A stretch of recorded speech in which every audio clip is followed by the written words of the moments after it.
Hello, everybody. Welcome to the Thanksgiving edition of the Laughing Phoenix podcast. We have special guest Claire. You know Claire. Claire. And my lovely daughter, Annabelle. Hey, Annabelle. Hey. Hey, Annabelle. So, we're doing this podcast on Thanksgiving and the living with people. And we're like, right. I'm so tired. How was Thanksgiving? It was wonderful. I'm so grateful for you guys. Thank you so much. We love you. Well, it's absolutely. Like, you didn't hear my phone ring one time for my family, so. Well, happy Thanksgiving. Thankful for you guys, absolutely. What about you, kid? Thanks for letting me be part of your family, Thanksgiving was fantastic. You are part of the I ate a lot and I'm stuffed and I'm ready to go to bed. Right. Right.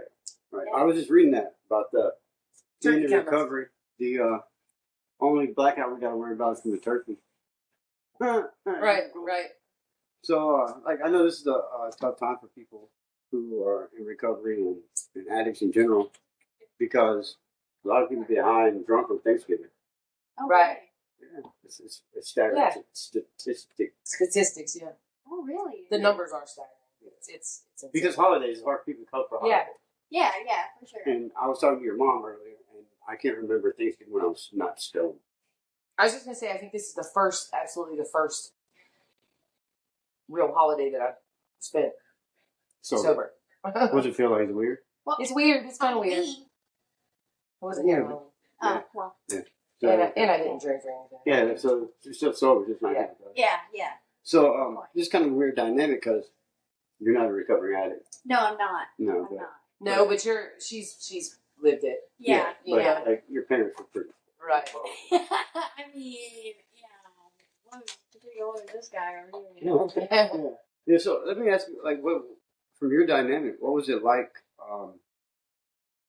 being a daughter of a couple addicts? Like during the holidays or like in general? In general, and then on the holidays too. Like, what was the? I feel like even though so for holidays, even though I was surrounded by people, it was kind of lonely. Aw. Right. Because I get it though. My parents were there, but they're not we were there. paying more attention to others. They weren't present. They weren't present. They Correct. were there, but they weren't present. And one instance in particular that I can think of is the one Christmas in Brilliant. You guys were up in Stoomville the whole day, and I remember waiting to open my one present for you guys, and Grandma was just no, go ahead, open the present. We don't know when they're going to be home, and that's the one thing that comes to my mind, but nobody else remembers it. I remember a holiday being gone. Yeah, so it's definitely like I said, people, I'm surrounded by people, but at the same time it feels kind of lonely. This year is a lot different. Is it really? Yeah. I mean, you notice the difference. Yeah, for sure. Because instead of you guys fading out and I'm I kind of want to go home. I'm well, the only reason I want to go home is because I'm tired. Right. Cool. I'm full. I'm stuffed. I would stay longer, but And I don't know how your traditions were before, but you spent the first 2 hours you were here laughing, yeah, for sure. and cutting up with your daddy and just having such a great time, and that seems like that's. And we did that though in active addiction, but we didn't do it as much. Not presently. Right. I don't think that we were. I feel like you in particular, kind of distance yourself. Right. So you were. I feel like you were more because I didn't want present. to know that what I was doing. I thought I was hidden. Yeah, I feel like you were a little bit more present, but also stepping back. So we had that dynamic that we have now. Right. But it was a lot less extreme. So now we're extremely crazy. Yeah, pretty much. We've always had that. Yeah, clapping. Yeah, we've always had that dynamic, but I feel now that you're in recovery and stuff, it's become stronger. Okay. Yeah. Okay. So you do notice the difference then? Yeah, for sure. So it's not just in our mind. I know you didn't know Claire before, but I'm sure you were the same way. Oh, absolutely. You would kind of distance yourself and pull back because you didn't want nobody to know that that's what you were doing. Well, it's not that I didn't want anybody to know. I was ashamed of Right. who I had become. Right. Right. And then you don't want people looking at you. Right, and then once you miss so much, or you're oh, fuck it, it's already over. Yeah, it's already it's right. It's already what's the point? Right. It's already. I've already ruined so many. It's they come to expect it out of you. Right. They kind of oh shit, Claire's here. Yeah. Yeah, I kind of got that too. Yeah, for sure. Yeah. So after Thanksgiving, we got Christmas coming up. Yeah, I'm excited for Christmas. I don't think I've had a Christmas where my parents were sober and a good Let me while. see. I can't think of one. Yeah. Just give me one. But hey, it is what it is. I like to tell people now, like, I'm very proud of you guys. Like, Thank you. it's very weird for me because, like, I don't know how to act with sober parents because, like, I'm so used to, like, you guys, like, being, you know. So you're actually learning shit while we're Yeah. Like, because I'll just sit there and talk to myself, and like the other day, Mom called me because she couldn't go to work, and like she was upset because she couldn't go to work, and I was like, in what world would this have ever happened? Right. Like, that's insane. I never thought my mom would be like upset because she couldn't go to work. Like, it's such a. I mean, it's because she don't have any money. Right. We're like upset that I wouldn't give her any money or something like that, but like, no, she was upset because she couldn't go to work. So, what's one thing you've learned out of the recovery process on from me, or your mother, or anyone that you've been around? Like, what's the main thing you've learned throughout the process from the day you took me to Suds, as a matter of fact? Yeah, I did. And I was pretty fucking stressed. Yeah, you were. I've never seen you like that, like stressed in my life. That was. What was crazy. the stress though, Duke? Was it just like the fear of the unknown, or? Yeah. And Or I don't know if I was actually ready at that time. Right. I'm not gonna lie, I wanted to get high again before. Right. Felt like you've given up on your friend or something. Yeah. I even tried to postpone it, Mm-hmm. and I tried to get out of it, and it took a lot. Like I really think that it took her saying, "Hey, you're gonna go." Yeah, I literally went upstairs and I'm like, "Come on." Yeah, because didn't he make excuses like for his clothes and shit? Yeah, He's like, "I'll grab." I have to take a bath. Takes a bath for like an hour. And he's like, I have to wash clothes and I have to do this and I have to do that, and I'm like, we'll get that. And what was Just like? come on. What was that like for you? Like the whole because you knew you had to take me. How did you prepare for that? I think because like I've been waiting for you guys to get sober since I was like 11. Right. Yeah. So it was kind of like one of those moments where I'm like, come on, like This is it. This is it. So like, like you wanted it for you too. Yeah. And you were gonna make it happen no matter what. Right. Yeah, I would have like slammed you into my car at that point. Yeah, I probably would have happened too. Yeah, and then like seeing you walk in there, and I'm like, you got this, and you're like, Yeah. Yeah, I was kind of like waiting for you to leave. yeah. And I drove by real slow, and I'm like, Yeah. thumbs up. And I think that that day was kind of like you said. You seen me kind of nervous, and I was shaking. I was anxious, and I was scared of the not knowing what it was going to be like. Like I had been in jail before, you know what I mean? I know what it's going to be like when I get dropped off of jail. Yeah. But going into a rehab facility, I didn't know about the people, the staff, the food, the environment. Right. Bring that up. And then I'm worried Let's about. talk about what it really is. Yeah. It's about not being able to get high. Yeah, It really is. I mean, really, it was, and it was about this is gonna. I'm not gonna. And, Right. Like I'm closing this door on this. right. Like I felt like I was leaving a part of me. You know, Right. like I can't believe I'm quitting this. Like. Right, and it's like because it is a party. Right, because I'm not a quitter. Like, Right. Yeah. And Right. I went. Mom ain't raised no bitch. Yeah. I felt like I needed to get high to go to rehab. Right. Like because I did everything else high. So I mean. Well, That's how I was when I stopped the heroin and the fentanyl. It gets to a point where it feels like you are literally breaking up with a boyfriend or a girlfriend. Yeah. You know, like I cried. You Yeah. know, like, That's that's all I knew for Right. so long. Because it's always there. Right. It Yeah. never leaves. Yeah, You it's know? friend when nobody else is. Right. If you're Yeah. feeling bad, it makes Yeah. you feel better. Yeah. I mean, it was like it's the perfect Yeah. spouse. Yeah. Don't talk back like your mom. You know what I mean? Don't Yeah. give you a hard time and hassle you, and it made you feel safe. Yeah. And so, and that was another thing too, because I didn't know how to react to situations without being Mhm. high. Right. Because I did everything high. I was like Right. morning ritual. Some And people then, had coffee, you know, I had shot. Right, when I got in there, I was like, oh, I'm probably not even gonna make this one. I don't even know if I like me sober, let alone fucking 20 other people, you know, like. Right. What kind of lame people are gonna be? Right, there? I'm like, They don't even here get we high go. and shit, bro. I don't Yeah. Like, here we go. It's So, so weird. I've asked Claire this before, and the other guy that was on the show, Jonathan. Yeah. You don't really have a funny moment in your addiction. What was one of the funniest moments in our addiction? Because we're trying to make this kind of lighter on the lighter side, so we can laugh at shit. And, Right. You know, and, We talk about serious shit, but we want to laugh about it too. right. We want to be able to make fun of being Yeah, for sure. One of the funniest moments I can think of is I used to go with my mom to, go get the stuff that she needed. And there was this one particular guy. I don't know if we're saying names or not. I'll just call him Q. Q. Okay. And he looked at me, and I was eating a hot dog, and he goes, "Hey," smacks me on my arm, and goes, "Can I get a bite?" I'm like 13 years old, just like wanting this hot dog. Like I haven't eaten anything today. Like we specifically stopped to get me a hot dog, and he's asking me for a bite of my hot. I don't even know you. Like my parents are giving me like all their money. Okay, you buy me a hot dog. Like this is my 50-cent hot dog. Right. Go away. And you're getting $100, bro. And the same guy was the guy who drove the moped.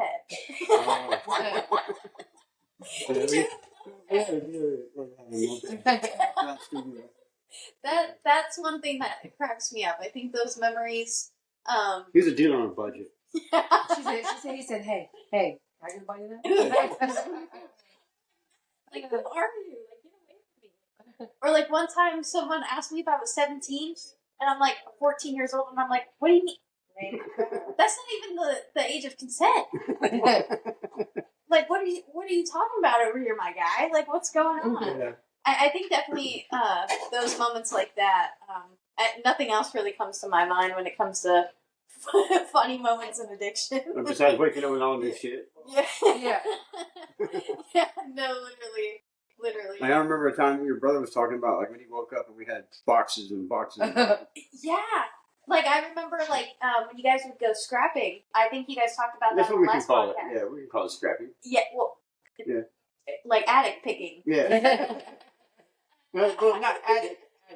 Yeah. I would come downstairs and there'd be like boxes and stuff in the living room, and I'm like, "Can we keep this?" And you're like, I'm like, but it's so cool, and it's like a hamburger, like a golden hamburger or something like that. I'm like, yeah, but it's so cool. Like 11-year-old me's like, man, I really want this in my room. Right, I really want that golden hamburger. Yeah, no, that was just an example because it was like antique stuff, and that's the only thing I could think of. Yeah. But yeah, Golden hamburger. No, I don't remember the golden hamburger. No, it probably was. No. So what now do you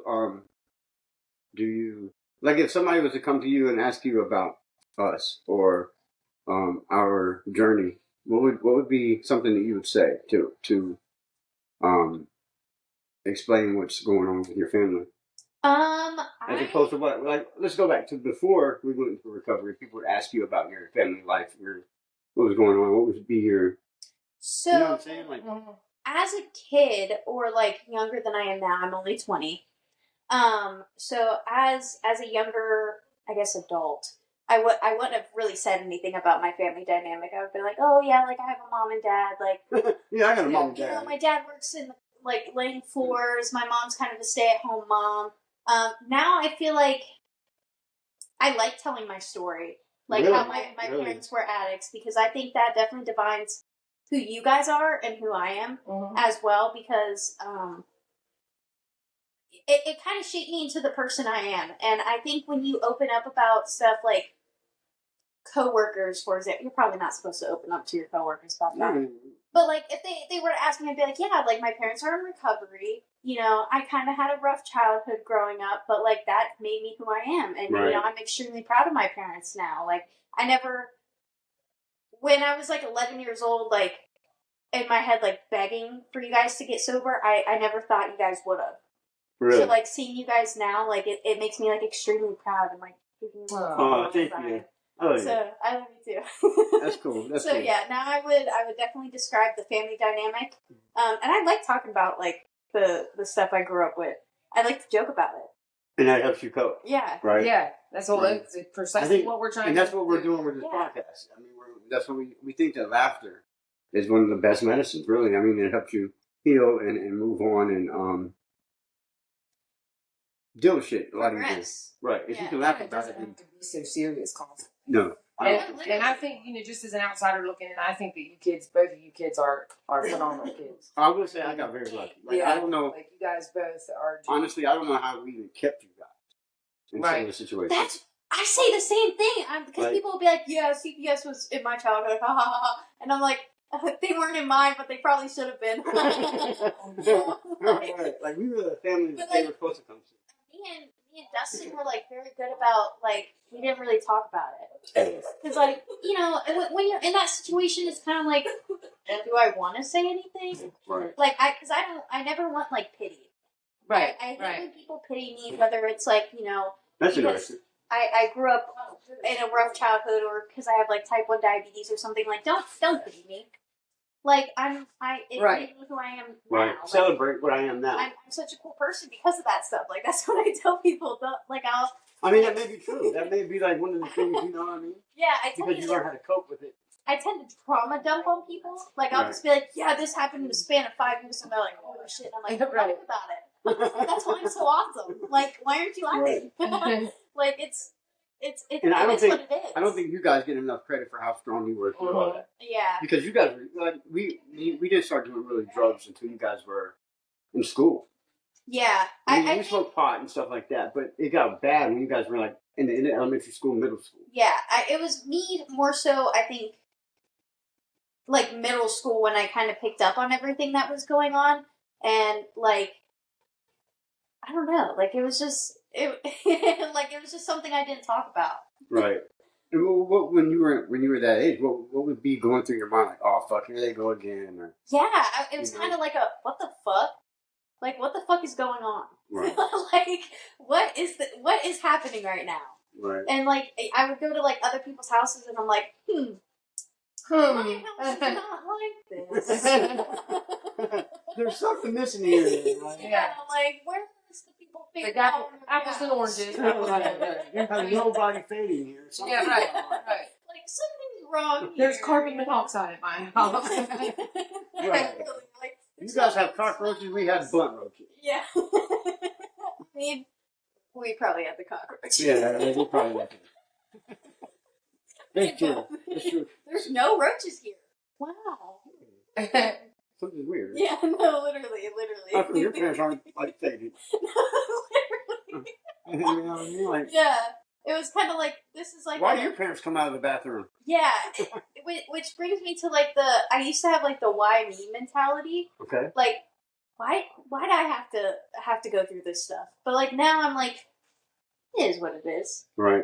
It made me stronger. So I'm not saying are you grateful for that, but do you think you learned a lot of valuable lessons, like how to be a person, how to be an adult, how to take care of yourself, how to adjust to different situations because of that situation you were in? Yeah, for sure. Like I think it developed like this almost like caretaker in me.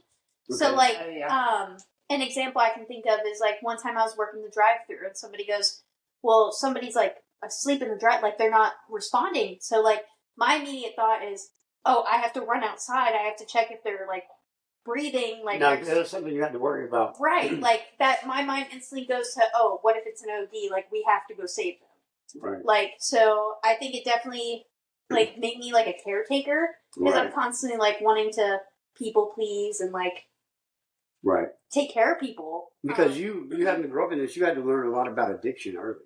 Yeah. I like to think that I've been an adult for a long time, like longer than I've been 18. So like when people like come to me with stuff like that, like would you study up on it, like because you knew we were addicts. Yeah. You knew what we were doing. You knew everything. Yeah. Let's go ahead and put that out there. But would you like do research, like, I wonder what's really going on? Were you concerned at that level? Yes. So like when I would hear, because you guys would use code names for stuff. Oh, you picked up on that, huh? Yeah. The lingo. Like, oh, well, what drug is this nicknamed? And sometimes we were talking about like macaroni and cheese. You're like, what's macaroni and cheese? Yeah, because like, yeah, I mean, honestly, it has similar like lingo. Right. I think like, so I would just. So you would do that to figure out what we were talking about, so you knew what we were doing. That's yeah, and I would definitely like. I'd look up stuff like, oh, is this normal? Like when you're on blah blah blah. Like when you're on the mac and cheese. Yeah. when you're on the reefer, is this what happens? Like what is this symptom? Like what is this side effect? Like yeah. Because that way you would know exactly what does brisket do to you. Literally. And now, how does that being in the family, with us and addict family, how does that shape the way you look at other addicts now? Like when you see like somebody in your like, did you work at a fast food place? And I know you have people coming into your place of business, and they got faded because I went there faded. So, You know what I mean? That was like the first thing you did, bro. You know. honestly, at first it gives me anxiety. Really? Yeah, like my first reaction is definitely anxiety, and then like how the person acts towards me kind of depends on how I see you. So I can either like pity you, right? Like I've given people free food, and I'm like, that's fine. Get you some help. You know, Yeah. here's something I can do. But if you're rude towards me, or if I see you multiple times and it looks like you're not putting in any effort to life, then I show no pity. Okay. Well, what about when we were in that stage and we, because I tell people, you've heard my podcast, you've heard me tell my story. Yeah. I didn't want to die, but if I was to die, it wasn't bothering me because I wasn't living. Right. Right. So, how did you view us? If you don't mind me, you know what I mean? Like, what was your? I think it varied from day to day. So like there My dad's being a dick because he ain't had no smack, so I'm gonna be a dick back. Yeah. That's a wrong. Right. Yeah, kind of. Like it was like some days like I would pity you guys, and I'm like, they can't help it. Like I get it because I've always known that like addiction is a disease, and it alters your brain. I'm really impressed by the fact that you did the research, though. I mean, I think you yeah, were young. for sure. But then there would be times where I'm like, okay, well, they're not helping themselves. Why should I? Right. Why should I? I get it. I totally So it, like I said, I guess it kind of varied. I remember many a times you being pretty like irritated by it.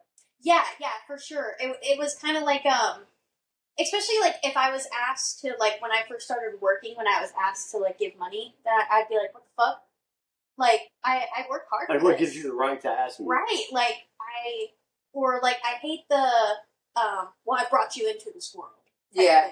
Like I didn't ask for that. Right. I didn't ask for my parents to be addicts. Right. So like I would often get irritable with it. Because I remember like begging for you guys to get sober and you wouldn't. So I just got to a point where I was like, did you at one point give up? Yeah. Did you thought that it was just the way it was going to be? Yeah. That we would never. Yeah. Until I saw Mom like actually go through the program and like get sober. And was that? Let me just. I don't want to interrupt you, but was that like the most broken moment? Like when you decided to give up? Is that when you finally seen it, or did you feel like your family was broken? There was no hope to get. That's like a complicated question. Like, because I'm sure you've seen it in the trenches. Yeah. And broken. Yeah. Like I knew like my family was like kind of like messed up. But I don't think there was like an indefinite moment where I realized that. Right. So like it kind of happened gradually. Yeah, it just kind of like progressed. Shoot, I lost my train of thought here. But yeah, it just kind of progressed, and I just got to a point where I was like, you know what? It's been so many years that you just if kind they're of not settled. going This is to help how it is. themselves, then it is what it is. So when let's go to the other side of that. When you did learn that we were going into rehab and that this was it, because there were times where I did think I've been in jail for it. I call it jail sober, and I would come out and I was good for a couple of days or a week or something, but it was never where I was sober. So this time we're sober. Yeah, we've been doing good. Did you notice a difference in this time? Or was it just like, oh, well, they're going to go play the thing, do what they got to do? They're going to do their part. So when it comes to you when did you realize that we were serious about being sober? Or do you still have doubts? I don't have doubts. That's good. Yeah, because like people would tell me, they're like, oh, well, give them a week. Don't expect it to stick. And I'm like, but like something in me like just felt it. Mm. I was like, I think when you went into the program, that's when my brain clicked, and I was like, they're really good. They're really serious. And see, we have that too. We have that moment that clicks for us and says, hey, we're ready. Yeah. You know what I mean? And I'm sure that happened with you too. Yeah. I talked about it the first time. Like the one thing that stuck out in my mind, because I relapsed, of course. I mean, I got high once, went back in. But the second time around, the one thing that stuck out in my mind was I'm my children's only living parent. Right. I'm in. Yeah. I'm all they have. And so you knew this. You had to do this. Well, not just for them, but just reflecting back on it, like, wow, like what would they do if I wasn't here? You know, like what would? Because I think while we're in active addiction, time stops. It does. Because we don't know what day it is. We don't know what month it is. We don't know fucking even what year it is sometimes. So everything that happens on the outside world is not revolved around us getting high. Right, because if you weren't in the world of me getting dope, selling dope, you know, whatever. So I had nothing to do with it. I didn't know anything else that was going on. Right. There was no outside world that I gave a fuck about. Right. It was what's going on here. So you said that when I went in, that's when you realized that's when it clicked that, hey, this is it. Because I saw you guys doing it together, and I was like, well, before Mom left the facility, and I don't know if she relapsed or what. I don't really know what happened. Kind of sketchy. So, like, once I saw that you guys were doing it together. Me and your mom did go to the rehab and everything. Yeah. We were at the same facility. Yeah. So was that like how did that feel knowing that we were both in that facility at the same time doing the same shit? Like, was that like hey, you know, they got this? Yeah, I kind of felt relieved. Why? Because you knew we were safe? Yeah, I knew you guys were safe, like, because when you guys were still living on your own and I had moved out, it was a worry of mine. I'm like, oh, if I can't get a hold of Mom, like, what's going on? Is she okay? Is she right. okay? Every phone call was scary. Or if I can't get a hold of Dad, I'm like, what's going on with Dad? Like, I know he's working, but like, what's going on? It was like a constant fear of mine that something was going to happen to you guys. Right. So being in there where you guys can't have access to anything, it was like it was like a weight. You could take a breath. Right. Like, you could be like, to unwind.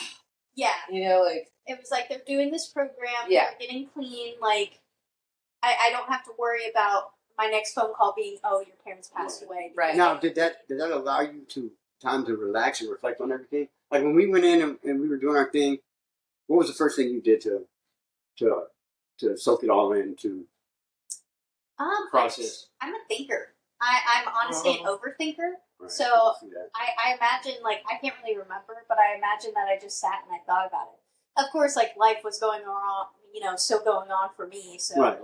I had to, you know, go to work the next day, but I definitely probably reflected on it. And I also journal. I have like a burn after writing book, right, so I tend to write in there a lot too. So right. Do you ever go back and read some of those things? Like yeah, for sure. And have you noticed like a difference in the way you write and things about when you write about family, like the way it's changed over this course of the last couple of months? With this book in particular that I'm writing in, I've been doing like a lot of past stuff. Okay. So it like goes through past, present, and future things. Mm-hmm. With the past, like, I haven't really noticed a difference in my writing, just because it's asking questions about my past. Right. But I think definitely if I were to write about like my family dynamic now, it would be drastically different. Yeah. And this time you say that you're confident that we're, you know, everything's going to be great. We're not going to, you know, go back to that lifestyle. Yeah. Do you fear relapse? Yeah. I feel like that's a fear for it's a rational fear. Right. It's justified. Yeah. Relapse is a part of recovery. Like, I obviously I'm not an addict. But the numbers are staggering. Right. I think 85% of people relapse. Like, yeah. I probably like quote unquote relapsed on, you know, something that I've done that wasn't good for me. Right. So I know that it's a part of recovery, and if it happens, it happens. We'll just, you know, get up, dust our knees off. You know what I wonder if it's more, is it scarier for our children for the relapse, or is it scary? Because it petrifies me. It scares me. But I'm to the point now where I'm relaxed with it, I think. Because like I told you the other day in class, I said, listen, I don't want to fail because I don't want to disappoint you. Right. And I don't want to disappoint you. Right. And the same with everybody else. Right. And I think that helps. I think that's what helps keeps us to go every step. Yeah. The to next get closer and closer and closer. Yeah. And I made the comment the other day too, that I just don't put myself in the situations where I would relapse. Yeah. I think that was the problem, like, previous times. Right. You guys tend to hang around the same people that you were hanging around with before. Right. And that is a major. I mean, they say that. They say, you know, people places and things. Yeah. That's real. Birds of a feather. That's Yeah. just so real. And so, like, I know now that I separate myself from, people who are like that, but I don't see myself allowing the situation to occur to where I'll go relapse. Right. Right. And because, I do see how far I've come. I do know how hard I worked, how hard, and I'm sure you're the same way. Everything that you've done to this point, why do all this shit if I'm going to let it, if I'm going to go back? Right. Because either doing all the drugs and shit was a waste of time, or recovery was a waste of time. Right. And I'd like to think it's the first thing. Right. Yeah, for sure. I missed a lot of shit. Not that I wasn't there, but I still didn't know what the fuck was going on. Me Right. neither. You know what I mean? And I know that, one thing that I will say we did, like when you had like your graduation, we were at your graduation. We did things like that, but we were still not there. Yeah, you could definitely tell. Right. Like you bring up my graduation, like I was sitting there, like I remember being angry. Yeah. Because like I was like, this is my graduation. You guys are taking like forever to get here. I guarantee you guys are getting to the bathroom high. Like you guys are showing up to my graduation high. Like why can't you just be sober for graduation? And like I feel like that's justified. Yeah, I feel like that Absolutely. was valid, Yeah, but definitely. Absolutely. I do remember like graduation and stuff and being like angry with you guys. Yeah. Because I was like, why couldn't you just For me. one Right. day? Right. Just one One day. day. Now do you understand that like it wasn't that we couldn't do it for you, but it was something we had Yeah. to be there. Yeah, for sure. Because without being high with you, we wouldn't have made it at all. Right. Exactly. And we And I saw you guys sick too, so it's like I understood, but like at the same time my brain was like, but why? Right. Like Right. why does this have to happen? Right. But now you said you did research and everything, and you've studied up, and you know everything we were doing. You know what the Yeah. effects were. Which now that you have the information you have now, what are your views on the past and everything that was going on? Because we don't want pity either. Don't, Right. I'm not Right, saying right. hey, I feel sorry for you guys. Or anything No, I'm like not that. trying to justify my But how do you- addiction for my kids at all. Right, right. Because absolutely, every feeling that you've had or still do You have, deserve to feel that way. you are absolutely entitled to that. Yeah, feeling. Right. yeah. I didn't care if There's- you hated me. Right, I was right. disgusting. I was Right. vile or whatever. If you- Right. Whatever. You have the right to feel that way. Right. And don't ever think you don't. Absolutely. I think my view now, I don't think it's changed. For me it's kinda like I didn't deserve that. Right. Right. Like You didn't. no. So like now as an adult I'm like I didn't deserve that and it wasn't okay, but it Right. happened. But it happened. It happened. So you just want to move on and carry on from that. Like we're starting all over. Yeah, which is kind of hard because I don't think people understand like because when I say I have PTSD, it's not because I was in Vietnam. Right. Right. You know, it was from the stuff that I went through when I in my prime years. Like I was growing up becoming Right. a person. Like I didn't really have my parents when my brain was developing. Right. Like I had my In older your brother. formidable years, like Right. And I your had older my brother, older brother, was there but for you. he was also a kid. Yeah. So like, But he did step up, and he was. yeah, for sure. And you guys were really. I think. Do you think you guys would be as tight as you are now if it wasn't for that? I feel like it's 50-50. Yeah. I feel like we're really close. Because you guys we kind both of say trauma the same. bonded. Right. yeah. Yeah, so I remember like, just hanging out with him because why would I want to be And he downstairs? always looked out for you. Like he did. always made sure you were safe and good to go. Yeah, And like I didn't even remember- realize it at the time, but Yeah, I remember he would take me to Subway every paycheck, right. and he would get me anything that I He needed. would make sure that you had he made Yep. sure that you knew that you were good. Yeah, for sure. Yeah. He's a cool kid. Yeah. You're pretty dope. Cool cat. He's the coolest kid in the litter. No, Oh, you're a cool kid in the Okay. jungle. So, thanks. What do you look forward to next? What are your expectations out of your family? So if we're looking forward to next, like I can't wait to see you guys sober as grandparents. Wait. Not Whoa, yet, whoa, not yet, whoa. not yet. I can wait, but that's like something like Yeah, I'm I was excited going for. with it, right? Yeah. Yeah. That's like just something I'm excited for because I did clock it. Because I didn't really, you guys weren't really sober for me. So it So was you like, want to see how we are? yeah. That's interesting. That's Yeah, and then expectations, I don't want to say that my expectations are low because that sounds like so but you have the right to feel that. But, I mean, like, that makes sense. I don't really have an expectation. I'm just hoping you guys stay sober. You know what I mean? And you're rooting for it. Yeah, And it for means a sure. lot. Well, I don't know how you feel, but my expectations for myself is that I'm not going to settle for nothing less anymore. I don't. You're ready to clock it. Yeah, because I don't deserve to live that life any longer. That's a part of me, but it doesn't have to be me. Right. Exactly. You know, so. But we learned a lot from that. Absolutely. Like, I've learned so many. I've learned that's so many a look lessons. at a whole Yeah, I've learned so many lessons that I probably would have never ever learned. Right. And I'm still learning lessons. Like now, did you learn any lessons from? Because we learned lessons as we went on, and we said, "Oh, you can't smoke that." right. Yeah. Or don't mix this with this. Right. Yeah, The blue pill does not match with the purple pill. I feel like the lessons are kind of similar. Like I hate when people use the excuse of, oh well, so and so turned out to be an addict, like somebody my age because their parents were. Right. Mine were too, and I'm telling you right now, I'm not going near no needle. I'm not going near no pipe. I ain't going near any of that. Right. So you learn. Yeah. Hey. Yeah, don't do drugs, kids. right. Like the DARE program. Yeah. So now, when people ask you about, you said you like to share the story. Do you think your story helps people, or do you intend it for? I mean, I think it does help people because people, when you're in a situation like that, you feel alone. Like you don't think anybody else is experiencing the same thing. You feel isolated. Yeah. So during addiction, it's kind of weird how the same feeling we were feeling, they were feeling. Yeah, for sure. So. I think it honestly helps people open up. I'm very much a people person. I love talking to and you people. didn't used to be. Right. When you were going through this, you had social anxiety. Yeah. It's still kind of there, but I've learned how to cope, and I've learned I'm actually like a social butterfly. Absolutely, like, you are. You're fucking amazing. I love talking with people, and I love bonding with people. That's why, like, and you're so bubbly, and you're like Claire. And interacting, you like to interact with you. I do too.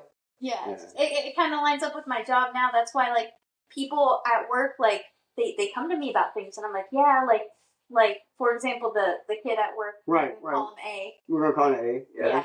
He comes to me about stuff. And you know what's weird? He comes to me too, and I'm like, hey, bro. He calls you dad, and I'm like, and he's like, yeah, listen, I'm going through some shit. Like, just a kid she went with, I met him, and he was just opened up to me one day, and I was in active addiction at the time. And he's telling me about his dad, bro, and I don't want to tell him, yo, bro, I'm fucking strung out too. Right. You know what I mean? But I was like, yo, go talk to Annabelle, because he worked with Annabelle. I was like, she's been through everything you're talking about, bro. She can help you. Then he came to you, and you guys kind of bonded like that. Mm-hmm. Like, you know what I mean? So I kind of treat him like my little brother. Yeah, and he's such a cool kid. If you ever need anything, like, text me. Right. Call me. If you need a ride, if you're in a situation that you don't need to be in, like, text me. And A, you know who you are, bro. We love you, kid. Yeah, he's such a good kid, and I think knowing that you went through that because he felt alone. Yeah. And I think that now when I see him, I've seen him a couple of times, and he's like, "Hey, how you doing, buddy?" Yeah, he gets so excited. And he's proud. I can tell that he's proud of me too, bro. And that's so cool. You know what I mean? Because it's not just like people who really related to us or really close, but people who kind of knew us from then, and they're just friends or acquaintances. They can see. Yeah. Because he knew you in active addiction. He helped you jump the truck. Yeah. And then he sees you now, and like he'll ask me, he's like, "Oh, how's Dad doing?" And I'm like, "Oh, like great. Like he reached his 90 days, his 100 days." Right. So he checked up on me when I was there. I didn't know that. Yeah, he sure did. And I would tell him when you were getting out, and he's like, "Oh, I'm so excited to see him. Like I can't wait to see him." That's so cool. That's so cool. Yeah. So I definitely like talking about my story because of people like A. Okay. Like, bonding with them. Because it did help him probably get through some. Yeah. Because last time I talked to him, he said his parents were doing good. Yeah. They had like a couple hiccups, but like they were actually working now and doing like some really good things. And you know what I think would be completely awesome too is how we do like NA things or whatever. Wouldn't it be awesome if she could run a group at that same church for like kids of addicts? That would be fucking amazing. I mean, that would be so awesome. Don't you think about that? Yeah. I never thought about that either until just now when you said about your story. Support too. Absolutely, they do. And I don't think there is a program. No, I feel like people focus on the addict, but they don't focus on like the people that they're affecting. That we're affecting, right? Because addiction doesn't only just affect the addict; it affects the whole You're absolutely family. Correct. It is a family affair. I feel the same way about recovery too. Absolutely. I think because you came to therapy sessions with us while we were in rehab, and I'm sure you learned how to deal with us in recovery because we're new to you. Right. That's what I'm saying. Like the dynamic is so weird. Like I've never had sober parents, so I'm like, oh, who's this fella? Like, this is my dad. You know, it's good to see your guys' like actual personality to come out instead of just right. Yeah. Now it's a turkey coma. Yeah, no, literally. You know? Instead of fading out, it's turkey fading. I would seriously think that would be awesome for you. I think so too. I wonder if we, because listen, we're trademarking that because I don't think there's any group. What is today? It's November 27th, 2025. Yeah. Whatever time that says. Yep. Yeah, we're fucking clock that shit. Clock it. Clock We getting this. Yeah. We getting this. Trademark. We're gonna do that. I think that's a great idea. That is a wonderful idea because there's probably so many more. We don't even know how many more kids there are out there that, you know, from her age, from her age to 5 years old. There's got to be a lot. And I think that as addicts, though, we didn't realize that our kids were affected by this. Right. We thought they didn't know. Right. Yeah, we thought we were hiding it pretty good. Yeah, no, you guys suck. As we're trying to hand them their fork for their dinner, they're like, wait, what? Pieces in the onions. Yeah. That happened, bro. And you know what? I'm also guilty too because I would involve them in their money making schemes. Like I told you about one on Halloween. Oh yeah. You didn't hear about that. Oh my goodness. Annabelle has diabetes. In November is Diabetes Awareness Month. Well, I had Annabelle go around door to door collecting money for diabetes awareness. She thought I turned it into the diabetes awareness people. I turned it into the dope man. Yeah, I didn't know about this until Halloween. I genuinely thought you donated to the American Diabetes Association. So now I got to do that. You know that, right? Yeah. I got to donate some money. Right. You know, and I plan on doing that. And that's another thing that you went through this whole thing while you were learning how to deal with diabetes. Yeah, I sure did. And how she was learning how to be a young woman, a child, you know, a friend, her most formidable years. Yeah. Just like all my kids, their most formidable years. You know, we think that because we got them potty trained or, you know, we don't realize how much they still need to learn. Just because I can make a meal at home doesn't mean that. And just because y'all turn 18 years old does not mean you're not our youngins no more. Right. You know, it doesn't mean you don't need your mama and daddy anymore. You're still our kids. I'm pretty independent. I mean, you are. I'm saying no, but let's say at this point in your life, if you turned 18 years old and just minus your parents, you don't have them anymore. Right. That'd be a pretty shitty life to, you know what I mean? Yeah, for sure. Yeah. So we get to watch you guys grow and expand, and you get to see the same in us. Well, with your, you know, grandkids. And we're also learning too who you guys are. Yeah. You know what I mean? Because we were there, but we don't really didn't really know who our children were. Yeah, for sure. So, and I'm excited about that because we always have a blast. Like, even when I was an addict, we'd fucking make TikToks and I'd be like... Yeah, which is so weird to look back on because I'm like, man, my dad was probably high out of his mind doing these TikTok dances with me. I should not have been on camera. Probably wouldn't have been. But they probably wouldn't have been so epic. Yeah, if he was going. He's in the corner and he's like... I'm into myself, bro. Right. You know, you got that fucking high mentality. Yeah, I'm getting it, baby. Yeah, literally, it's so weird, and like it's so weird because Snapchat will give you memories. Yeah. And like I'll look at it now. One pops up, and she's like, "Oh my god!" My parents were definitely high as fuck at this time. Well, any picture you see from like 2016 to like last year, yeah, we were high as fuck.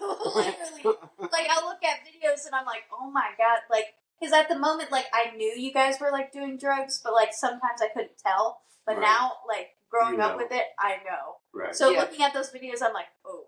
Like, it kind of makes me cringe. It does. That was a bad thing. I've seen a couple pictures where I'm like, what? Yeah, no, literally. Like, wow, bro. Yeah. You need help. I'm not telling myself in the belly, bro. You need. Yeah, because I have videos that I'm very much a, like, memory person. Right. I take videos, I take photos, so... There's tons of videos, and I'm like, wow, that's so weird. Like, that, I don't even recognize it. I don't think I want to post that one. Yeah, no. People might not understand this. No, not at all. He's not sleeping, guys. Yeah, right. No, he's just there. Yeah. Ignore him. Put him in the corner. So, now you've always had hope in us, and you're excited about seeing us with grandkids, bro. Not yet. Yeah. Not yet, but I really can't wait either because I think these are, like I said, they're phenomenal kids. I mean, thank you. You guys are just. Thank you. Just to see your family together it's something. I mean, it's. Well, your family now. You're adopted. We adopted. Yeah. Duh. I feel like family. So Claire's my sister. Yeah. Well, yeah. We're adopting you out. Oh. We're adopting her in. Wait, why is she getting adopted out? Yeah. Because I don't know. Just because. No, we're not selling like dogs. No. We're gonna keep her. We're keeping her. Oh, we're keeping her? I guess Claire said you got Yeah, we're keeping her. Okay. Yeah. I'll stay. I'll stay. I guess I cancel that process. Yeah. So Yeah. ignore that. Scratch that. Edit. Ding. What would you like to tell kids, or not kids? They could be adults, children of addicts. Like if somebody watching this right now and their dad's like in the bathroom fading right now, and they're kind of like, "Oh, my life sucks. Everything's terrible." What would be one message you would give kids, parents, or addicts, and everyone? So it's kind of a combination of two phrases, and that's "you're not alone," and it will get better. Like, I remember being in that situation to where I'm like sitting there and I'm like, oh, why me?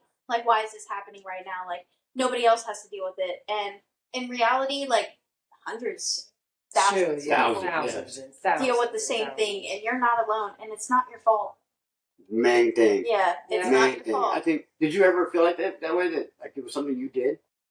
No, Okay. no, I I'm never had that. I'm sure some things were internalized. You know, she internalized some Probably, things, but I think at a for certain the most point, part, I kind of reached the "well, I don't give a fuck" type attitude. well, for the most part, you probably reached the.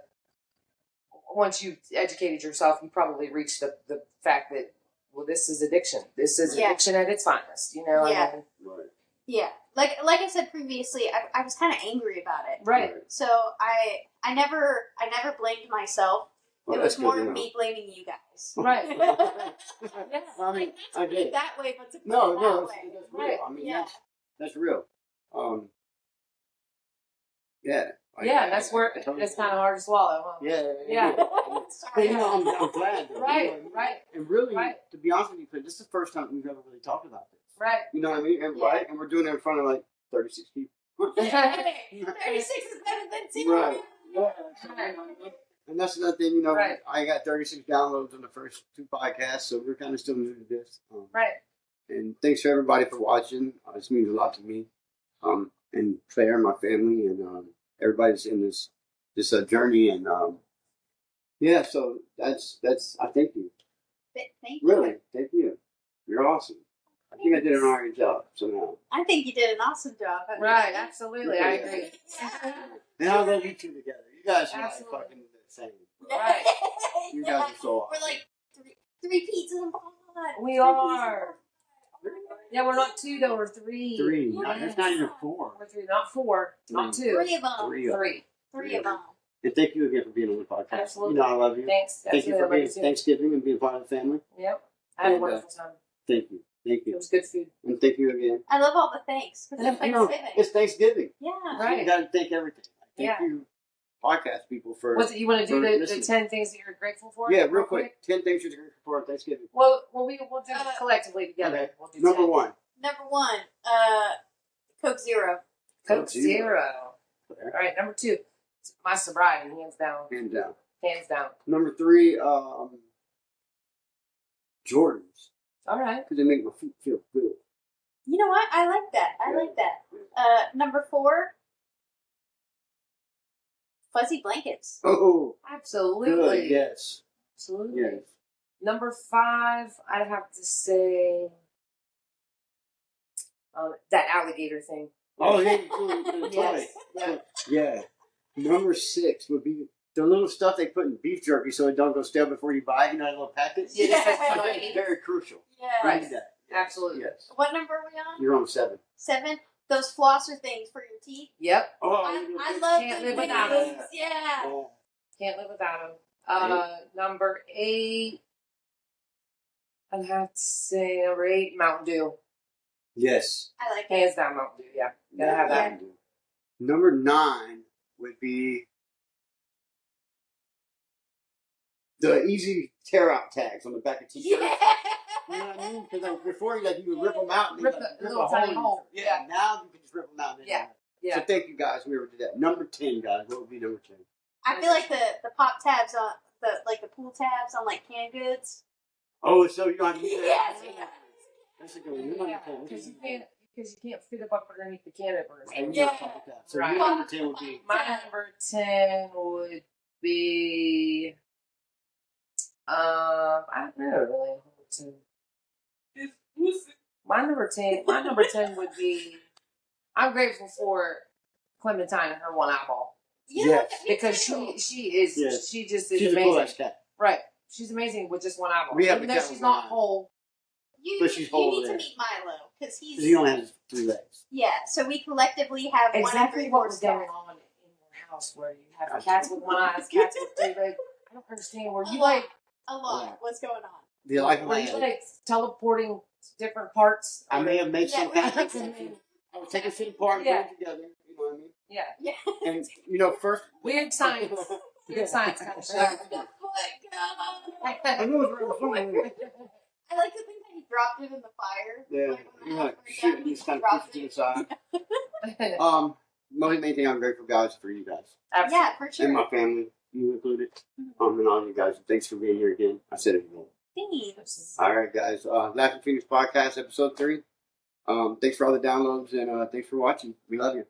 Stay sober, stay clean, and laugh about it.